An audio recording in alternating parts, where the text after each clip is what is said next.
Good morning. I haven't really talked yet today, so this will be interesting.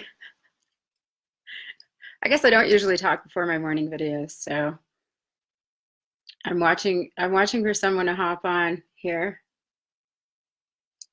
Okay. Oh, hi Sky. Good morning. I hope you're doing well on this very snowy, cold Colorado day. Ooh, good rising. Yes, very much so. So I'll start talking to you, Sky. Sky and I have had lots of conversations about lots of things, and creativity is one of them. Good morning, Sheldon. And one of the things when I'm working in my practice is speaking to people about people that feel stuck and locked and uninspired and just not in their flow. A lot of the times the reason that they feel that way is because they're not creating anything. And we are, let's just say, we are, I love all the hearts. Good morning. Let's just say that we are the creator, playing in these bodies. But what do you think happens when we're not creating? It's not, we're meant to play and create. And bringing things into creation is part of how we bring our unique imprint into the world. And, we came here to share these gifts. And I know from personal experience what happens when you stop creating, because part of my story is in, many, many years ago, I went to school, I did the whole college thing, and then I got a real job and I worked for a big corporation in Canada. It's also an American corporation here. I lived in the corporate world and that soul sucking that. And I noticed it started then. I stopped creating because I didn't have time. And I used to sew my clothing. I used to sew for other people. I used to always be doing things with my hands and creating. And I also used to write. So when I began to live out of alignment with my true soul's passion, I stopped feeling alive. And over the years, I lost myself a little bit more and a little bit more and a little bit more. And I did not write for 16 years of my life. And I came to this beautiful place to create and express myself through written word. It's something that I knew from the time, those of you who know me know this. Hi, everybody. It's something that I knew from the time that I was a tiny little girl, that I came here to write for the world.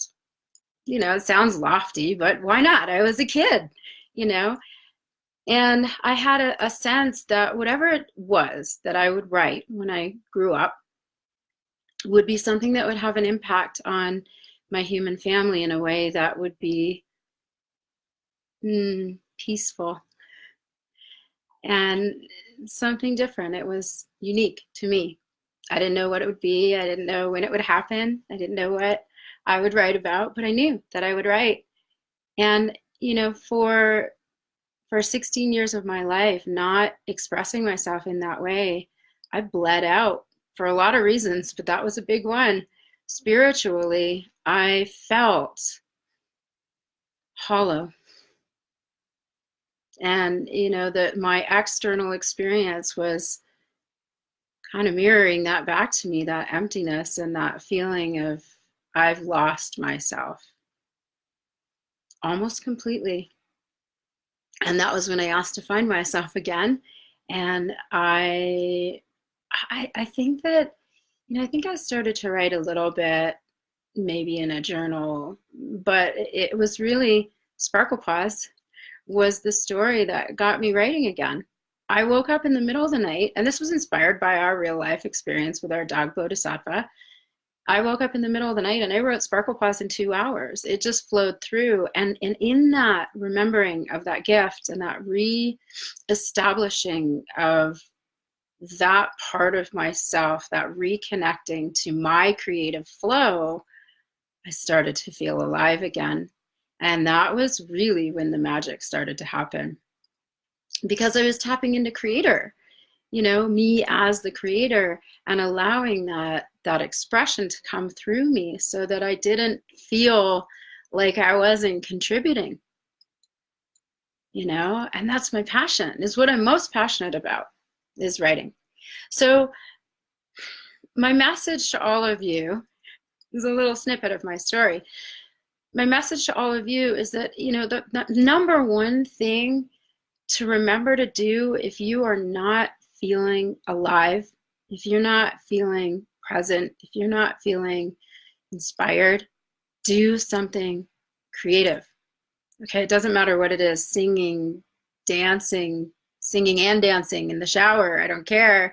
Write, make art, even go to an art gallery and be inspired by the art there. And, use your mind to create things. Use your imagination, and make music. It doesn't matter what you're doing to create, just do something. There's all kinds of fun crafts and stuff you can do. And even coloring in a coloring book will get you at least closer to that, And it's just, I can't even really explain why it's so important, but you feel it and it's a flow. And it will get you into more of a flow state too. And when you tap in, I know for me, when I pick up my guitar, and I'm not good at it, I haven't practiced much, but when I pick up my guitar and I start playing my guitar, I feel different. I feel buzzy and vibraty and different.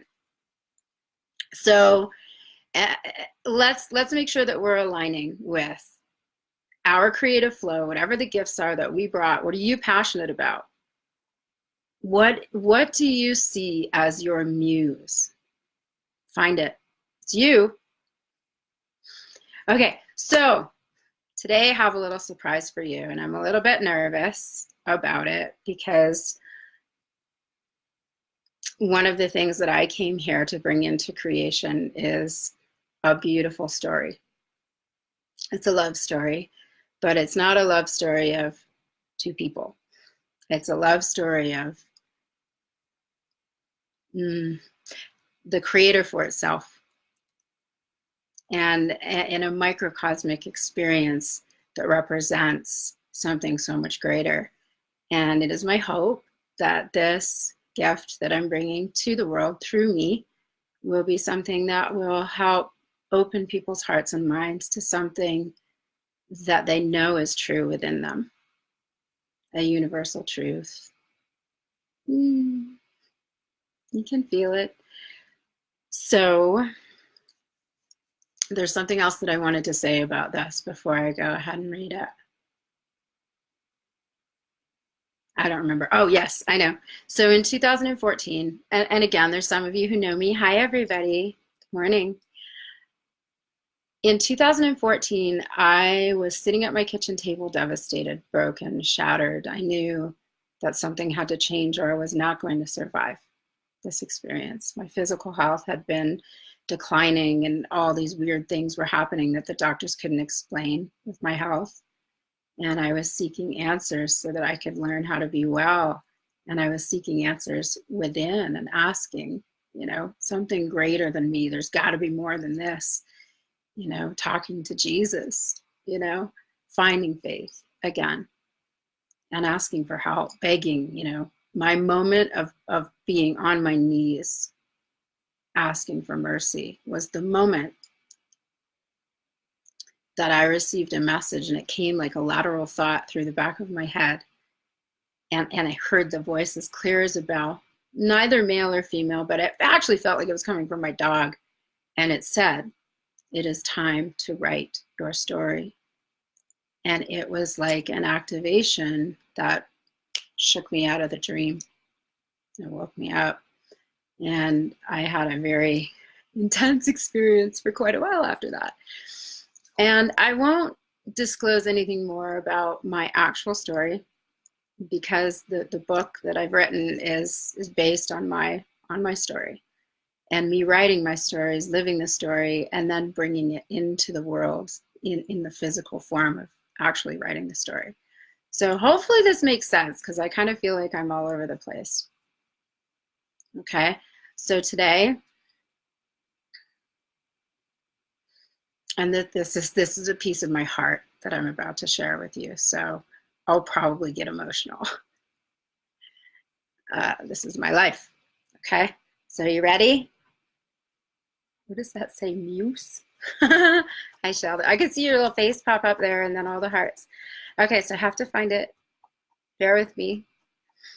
Yeah, I'll probably cry, but maybe you'll cry with me. So 2 of you on here I know have heard this already. Okay, so I am going to share with you chapter 2 of my upcoming novel, AVI. Chapter 2. The little one dreams of the lion. The little girl jolts awake sobbing, her silken golden hair stuck to her cheeks in wet, salty strands. She was just torn away from the most beautiful and heartbreaking dream she could ever imagine. She squeezes her eyes tight and wills herself to go back to sleep. Sleep comes once more eventually, but her magical dream world has vanished forever. In her dream, she remembers she is standing on what looks to be a huge wooden boat, crafted from dark wood of some kind. There are animals everywhere, but she barely remembers them when she wakes. What she remembers and feels, more than anything, is something she wants to keep with her forever, but she's been told that she can't. Hope slips between her fingers like the sand at the beach she goes to with her family on hot summer days, and she cries harder than she has ever cried before. No, she wails. Please don't go. Please. No. As she remembers her dream, she relives it once more. She is standing on a giant boat, surrounded by other earthly beings in a dream world which feels more like home than anything she has ever felt on this earth. She knows somehow that this dream world is a place which exists to show humans the truth of perfect love. That love comes to her now in the form of a majestic lion, with a huge golden auburn mane surrounding his gentle face. As she stands, spellbound and silent, her lion approaches her from afar, his soft paws patting quietly and gracefully on the boards which cover the surface of this enormous boat. She watches him walk toward her, and has his toes spread apart with each step. She giggles the way little girls do when they are delighted by the simplest of things. As he gets closer to her, she can see that his toes are fuzzy, like velvet. She's mesmerized. She stops breathing so that she can hear the soft huffs of his breath emanating from deep within his chest. She watches as the fur on his chest ripples and reflects the light which seems to be coming from every angle. He stops and sits in front of her, close enough for her to feel his warm breath on her face. He is so immense. She leans in and examines his fur-adorned face closely. His whiskers glisten in the light, and she watches them dance with every subtle movement of his face. He has tiny little whiskers above his eyes, and delicate feathery eyelashes framing the top of each eye. When he notices her attention rising there, he winks at her. She giggles and covers her mouth with both hands in an attempt to hold back her delight. This is a futile undertaking, as everything wonderful bursts forth from within her. She laughs and laughs from her toes all the way up to the top of her head. Her golden hair bounces and shimmers in the light, and she feels like magic. That part gets me every time. The lion sits and watches her with the most tender and soft expression on his face.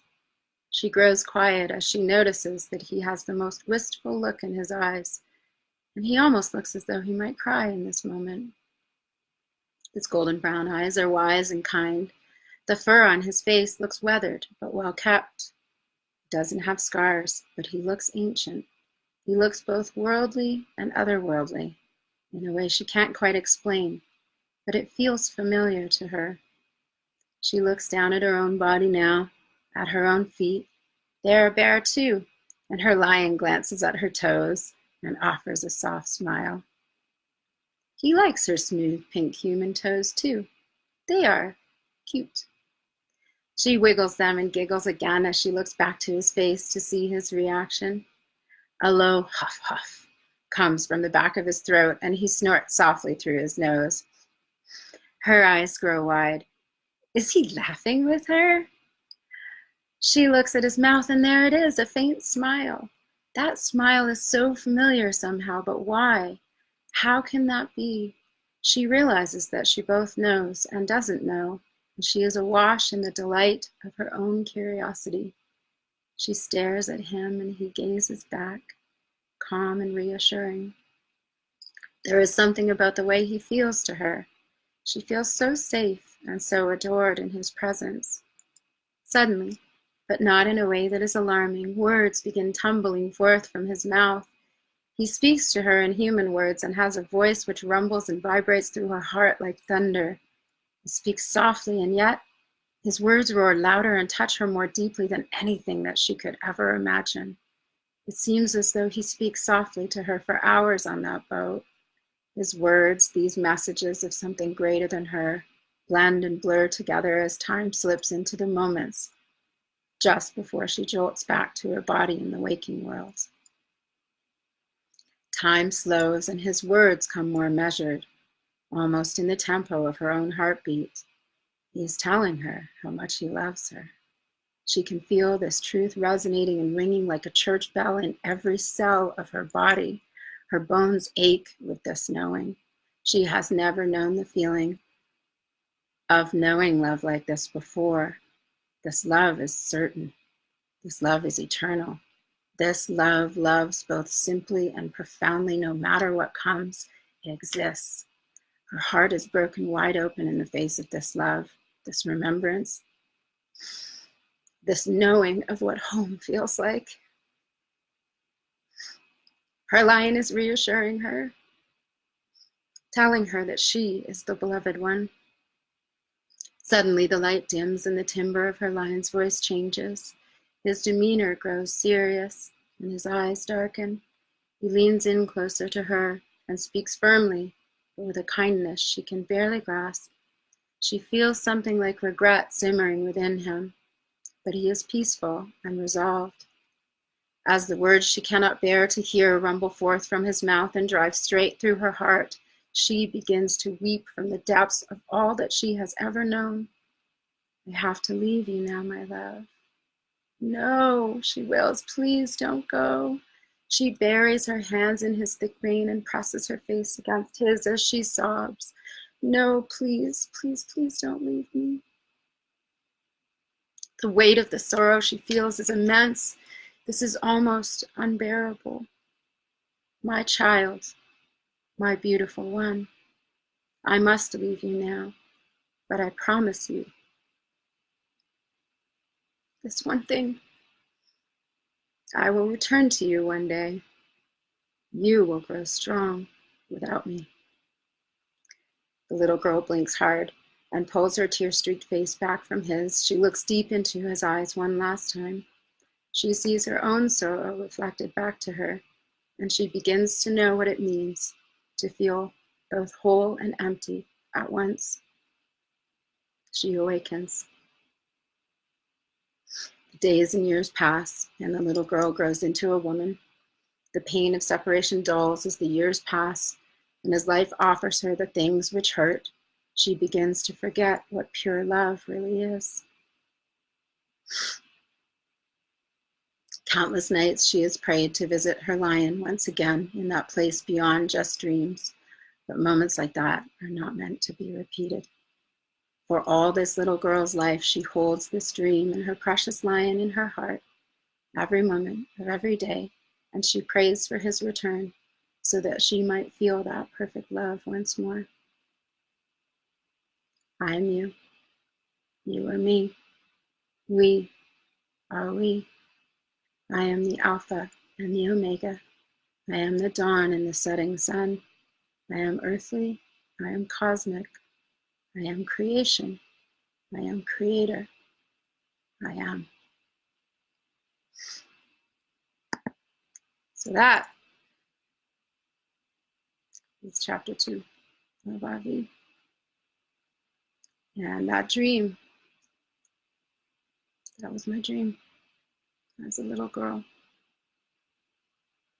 And there's something very prophetic in that. And